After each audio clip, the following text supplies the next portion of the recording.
Now TV chaîne bolinga mingi yango des formations bozolinga boy ba si c'est vrai yango mais s'abonner ça la bien.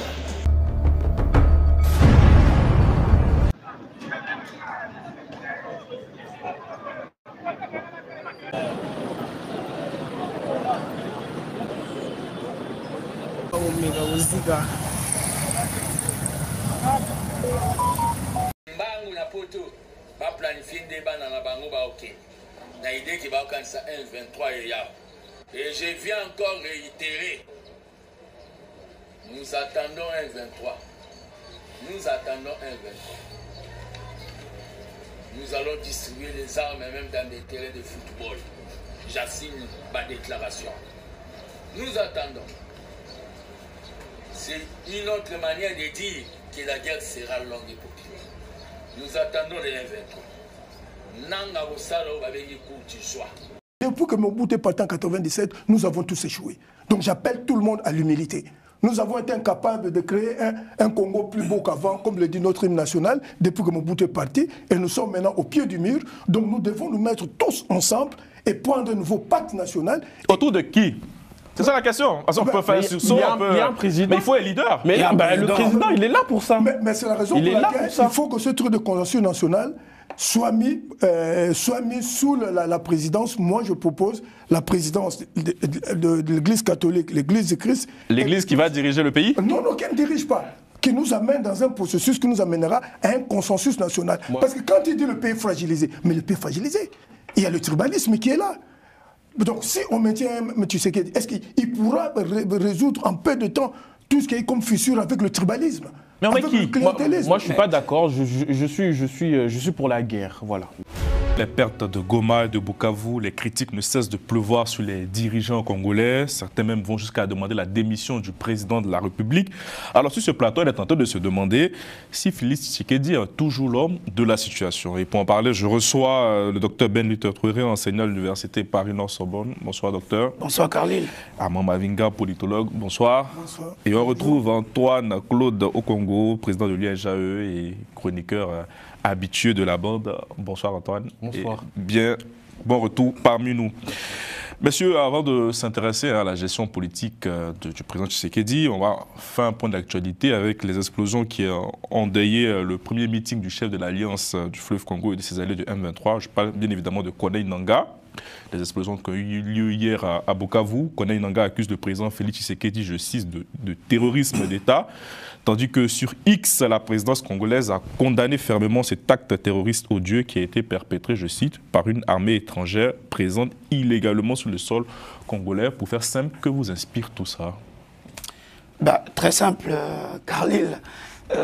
Déjà, il faut savoir que la ville de Bukavu a été occupée par des rebelles et M. Nangaa. Et donc, cette ville, on l'entend souvent dire, est sous le contrôle total du M23 et de l'AFC de M. Nangaa. Et FC le Congo. Hein. Voilà. Ce que je peux noter dans ce qui s'est passé hier lors de ce meeting, c'est l'irresponsabilité des responsables du M23 et de M. Nangaa. Il y avait un meeting justement. Voilà. Ouais.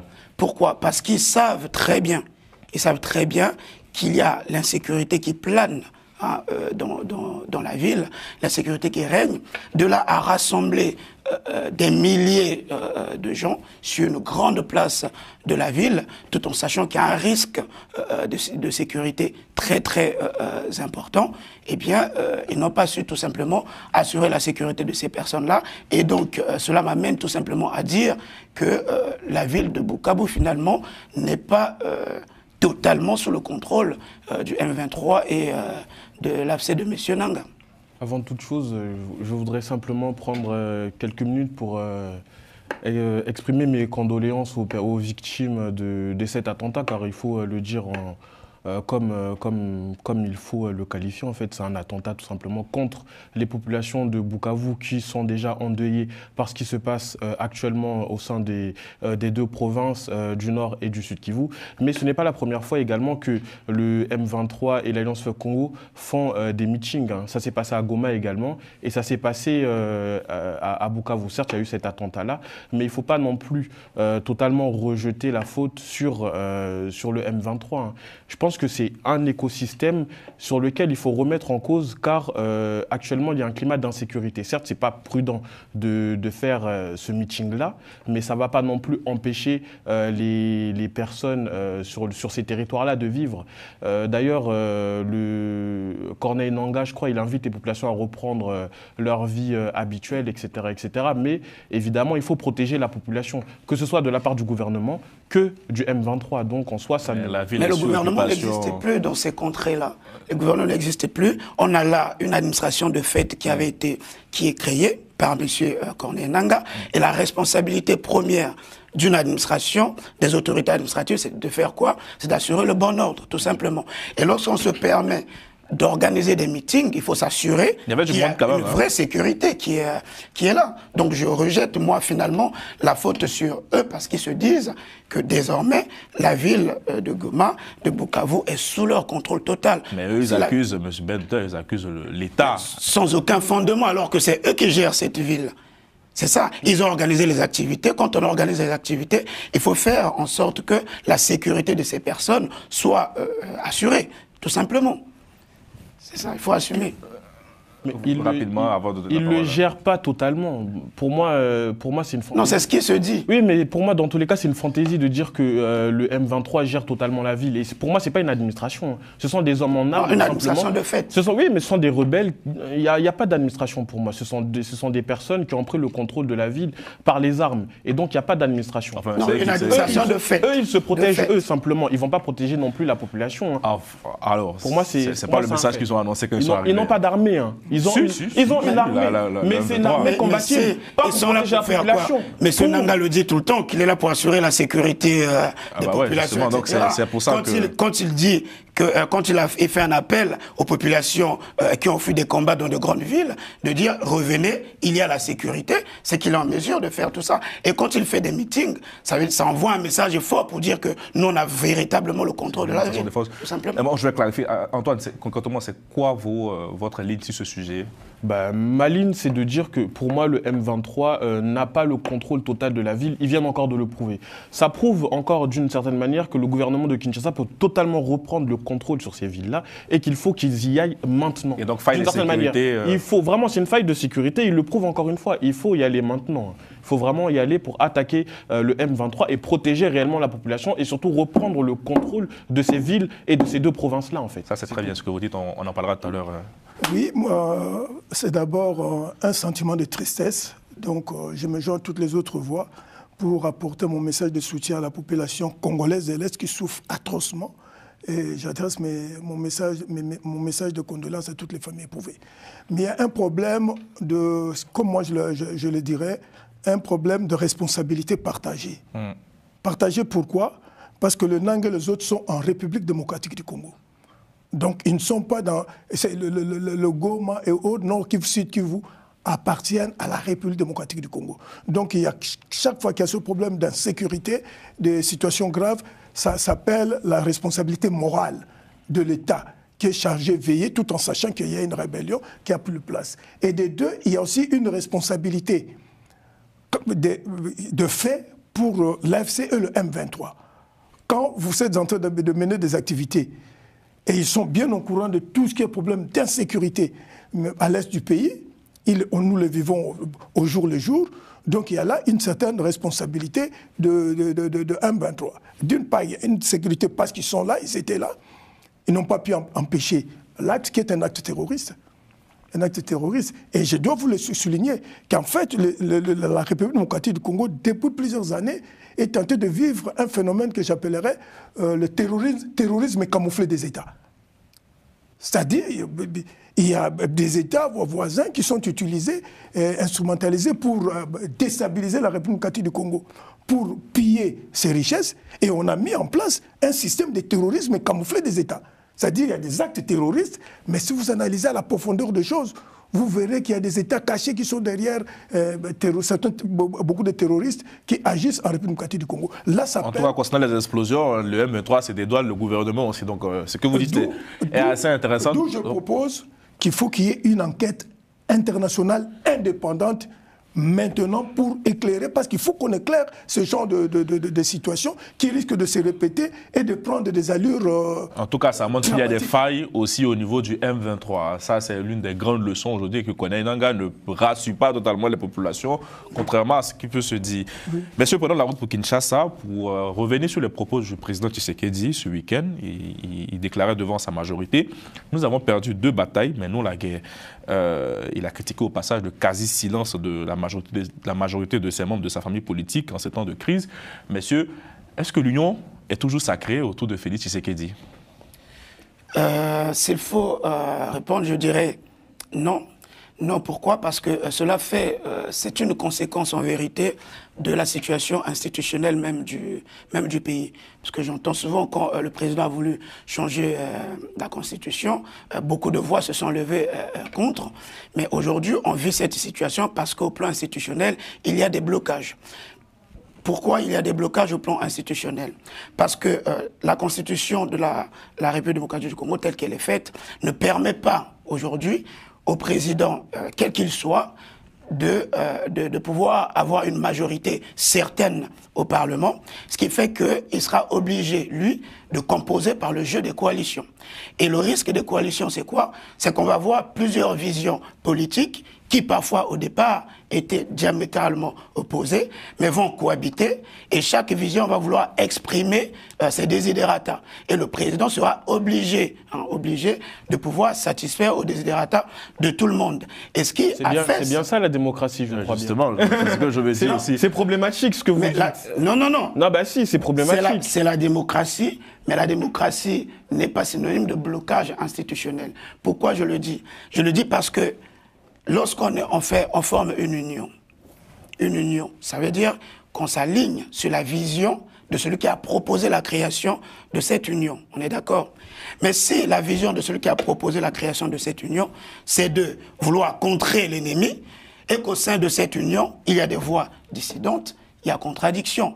Là, on ne parle plus de la démocratie. Nous faisons face à une question très importante de l'intégrité du territoire. Et face à l'intégrité du territoire, on doit faire bloc.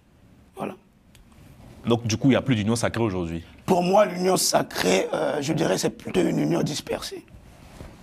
Moi, je peux dire du coup, quand vous répétez les mêmes recettes qui ont échoué, vous allez avoir le même résultat. Donc M. Félix Tshilombo Tshisekedi ne pouvait pas attendre d'autres résultats. L'union sacrée est en fait une union souillée. C'est-à-dire que nous sommes dans la continuité du système que nous avait laissé Mobutu Sese Seko et M. Etienne Tshisekedi. Un véritable système de tennis politique qui était centré autour d'un système politique de prédation, de corruption et de corruption de toutes les institutions. L'union sacrée, en fait, c'est vraiment l'abomination de la corruption pour notre pays. Et quand la gouvernance d'un pays est fondée sur la corruption, nous n'avons qu'à prendre nous sommes parmi les pays les plus corrompus du monde. C'est pas moi qui l'ai dit. Donc quand une gouvernance est fondée sur la corruption, sur les intérêts personnels de gens, donc l'union sacrée est composée de gens qui viennent défendre leurs intérêts. Mais enfin, moi, désolé, mais la composition de l'union sacrée, c'est une conséquence institutionnelle. Oui, mais excusez-moi, permettez de comprendre à nos spectateurs aussi, l'union sacrée est issue des élections législatives, donc de la majorité autour du président, autour d'un projet. Comment ça se fait qu'en temps de crise, le président soit obligé de rappeler ses troupes à l'ordre? Parce qu'il y a des voix dissidentes. Chacun veut défendre son intérêt. Non. Et si je veux rejoindre ce que le doyen Mavinga dit... Et donc, c'est-à-dire qu'à l'origine, comme le doyen Mavinga disait, il n'y a jamais eu d'union sacrée concrètement. Non, jamais. Incompatibilité. Moi, je pense que dans tous les cas, le président est obligé d'une certaine manière de remettre une certaine couche, parce que déjà, il n'a pas appelé ça union sacrée. Là, Il a appelé ça Union nationale, si je ne me trompe pas. Là, d'abord, sa majorité, c'est un coup de gueule contre sa majorité d'abord. C'est l'Union sacrée. Après, oui, il appelle la l'Union nationale, on en parlera tout à l'heure. Mais est-ce que on dit toujours que charité bien ordonnée commence par soi-même. Est-ce qu'il y a toujours cette union autour du chef de l'État? Est-ce que sa majorité est solide aujourd'hui? Non. Il est fragilisé de ce point de vue. C'est vrai qu'il est... Quand on voit les prises de position, il est attaqué, oui. Quand on voit la timidité avec laquelle même le président de l'Assemblée nationale, M. Kamere, a pris la parole face à cette situation, c'est très grave. Et même celui du Sénat, M. Sam Alokonde, qui jusque-là a gardé un silence un peu terrible, hein, qui frôle, on va dire, à peu près la complicité, qui d'ailleurs même hier s'est exprimé dans des termes très... Et M. Joseph Kabila, qui est actuellement en Tanzanie, si je ne me trompe pas. Oui, non, c'est pas en Tanzanie. En Afrique du Sud, mais Non, il est aux obsèques.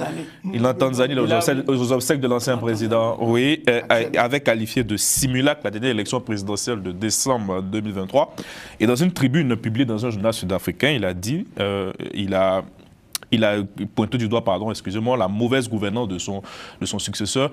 Il y a un livre en France qui est sorti qui disait « Un président ne devait pas dire ça ». Moi, je vous pose la question, est-ce qu'un ancien président devrait dire ça de son successeur en temps de guerre aujourd'hui? Moi, je pense que c'est très malvenu.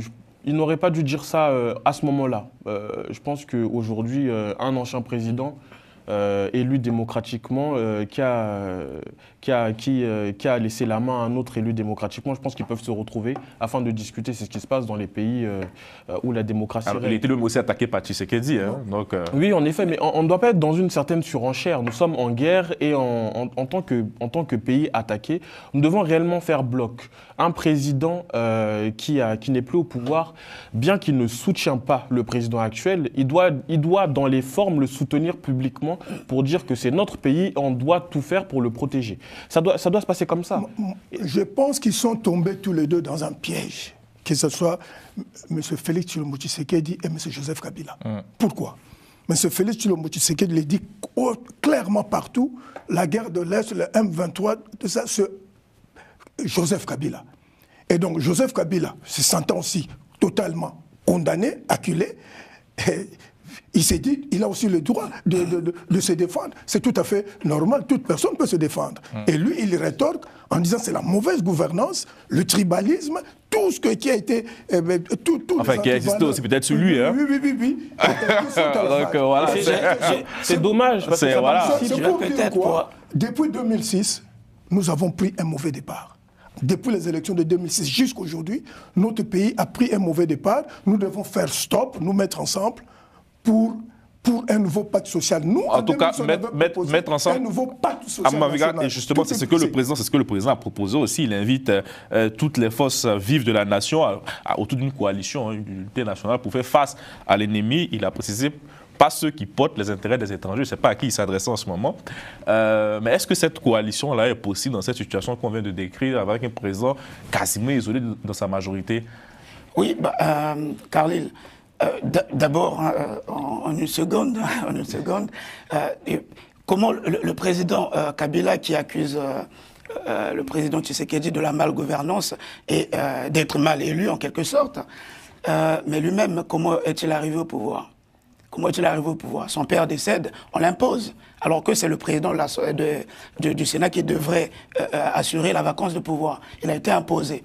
Lui qui a été militaire, général d'armée, militaire, il n'a pas su restructurer l'armée congolaise. Il n'a rien fait en 18 ans de pouvoir. Voilà. Maintenant, pour répondre à votre question sur la possibilité de mettre en place un gouvernement d'union nationale, je veux dire, la logique même d'un gouvernement d'union nationale, c'est lorsqu'on fait face à un péril. Et aujourd'hui, la RDC fait face à un péril, son intégrité territoriale est menacée. Et donc, je pense que oui, aujourd'hui, on voit des voix du côté de l'opposition qui se lèvent, notamment M. Fayoulou, qui, lui, est vraiment partant pour la constitution d'un gouvernement d'union nationale. Il est un peu isolé.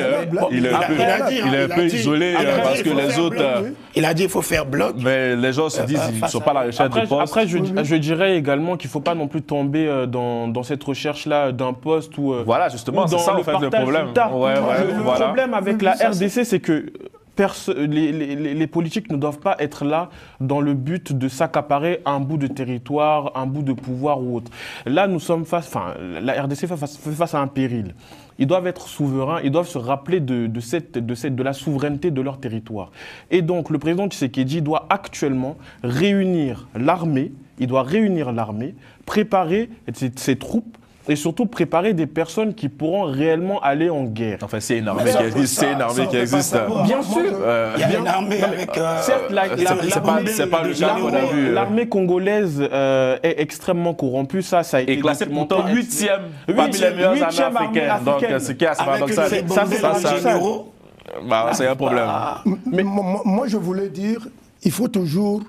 Un peuple qui oublie son histoire est un peuple voué à disparaître. Ce problème de gouvernement d'union nationale, nous en avons eu. Mais ça a été une vaste escroquerie d'intérêt, de partage de postes. Donc aujourd'hui, au moment où nous sommes, le peuple congolais est devant le plus grand rendez-vous de notre histoire, où le Congo disparaît dans quelques mois, où le Congo va exister comme pays RDC. Donc, devant cette situation, ce n'est pas la proposition d'un gouvernement d'union nationale qui va résoudre cette situation. C'est la raison pour laquelle moi j'appuie déjà la démarche lancée. Et quelle est votre proposition, Mavinga? Moi j'appuie déjà la démarche de la Synco et l'Église du Christ pour dire qu'il faut un pacte social. Sortir à Joseph Kabila sans condamner les massacres, sans condamner ma baignon sauté salami et confirmer hypothèse, AFC égale Joseph Kabange. C'est confirmé. AFC égale Joseph Kabila. Oui, Joseph Kabila lobby, AFC ça les alliés aspiration à peuple. Et puis en Afrique du Sud, et il y a Congo. Monsieur Joseph Kabila, Nazalaki membre de la commission PAJ na compte à majorité présidentielle. C'est ma sous-commission qui a travaillé sur la loi, sur les statuts des chefs d'État, d'anciens chefs d'État. Joseph Kabila, vous venez de violer l'article 4 qui vous défend justement de prendre des positions contre la République, qui vous défend de prendre des positions contre votre successeur, dans le cadre de la continuité de l'État. Et surtout en période de guerre, où votre solidarité était nécessaire et très attendue. C'est le moment où vous avez choisi pour sortir une sortie médiatique ratée et inopportune, inutile. On a besoin d'un côté. On a besoin d'un côté. Joseph Kabila, Ozalaki n'a besoin, Yacobi Maté, Zala clair. Ozalaki n'a posé à la déclaration, la déclaration pour Nanini. Et puis, si on a poisson, na polélé. Oyebi bien que le lot vous a pouvoir. Oyebi bien que le lot vous a pouvoir te autrement que par Koboma Tshisekedi. Service de sécurité et renseignement. N'a pas nos renseignements. Vous avez disposition surtout et pour la sécurité président. Bayebi qui va autant la somme à Kolobanda Gomati Trinité. Boké babiloba loba. Oh non, soda zako veillé. Moutou tout kinoa nyon surtout 20 millions. Moutou tout aurait moutaner. Moutou tout aurait mouta demiap. Somoni moutou yebite loba. Dénoncer en gros. Poto yeba. Nanaza nani peme nabiso. Oui. L'idée la bamba barré fachi. L'idée la bamba. Babare fachi comme ça c'est là moukuse poko ya makoluti kini eza pasi ya kosakanate. Surtout avec ma sanction pour la première fois dans l'histoire.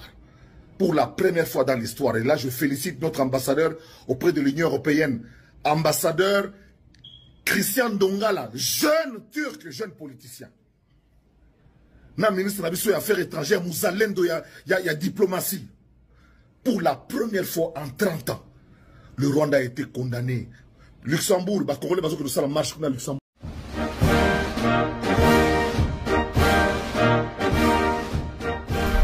Mes chers compatriotes, notre pays est en train d'être détruit sous nos yeux.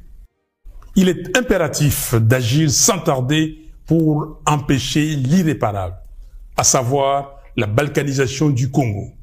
Une menace imminente qui met en péril notre souveraineté. Nous n'avons plus d'autre alternative. Il est temps de sauver notre nation du spectre d'effondrement. Depuis le 30 juin 1960, notre pays n'a jamais affronté un défi aussi existentiel. La guerre qui ravage actuellement notre territoire menace l'unité de notre nation.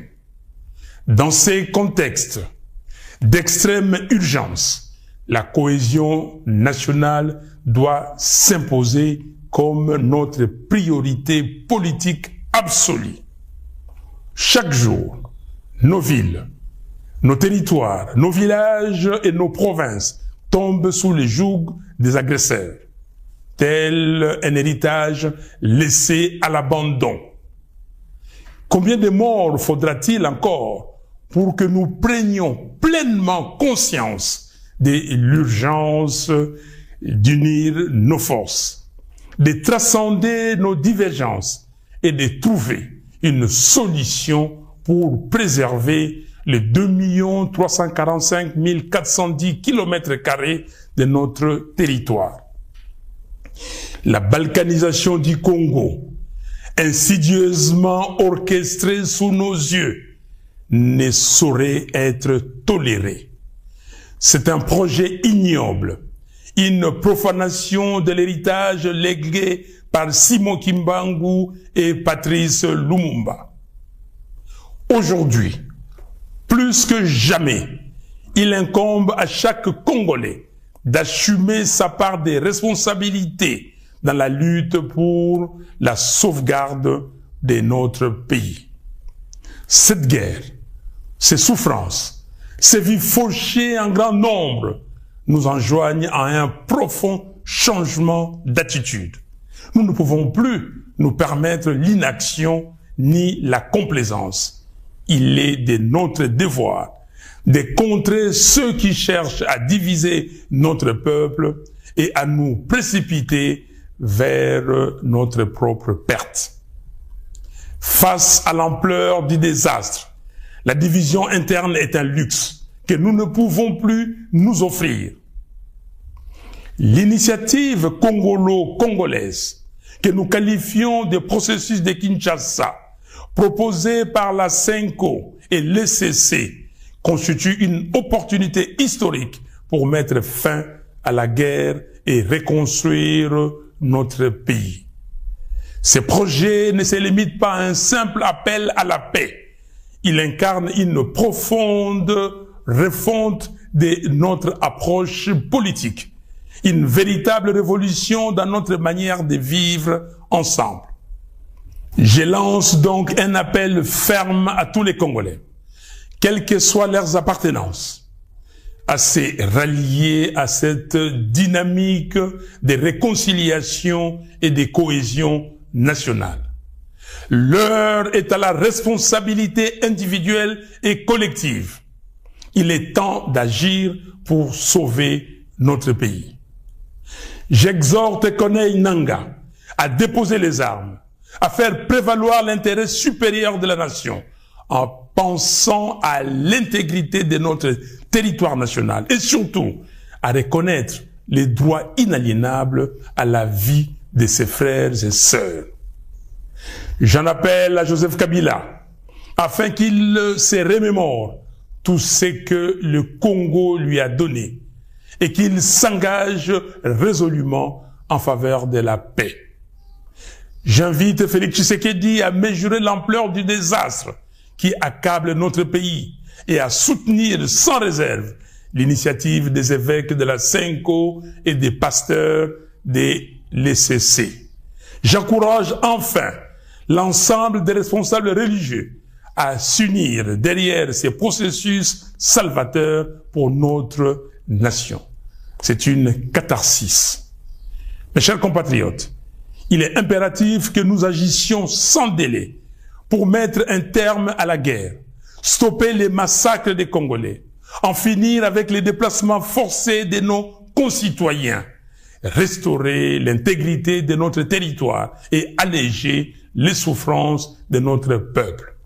Il est temps de replacer notre nation sur la voie du développement, du progrès et de la dignité. Que Dieu bénisse le Congo et son vaillant peuple. Je vous remercie.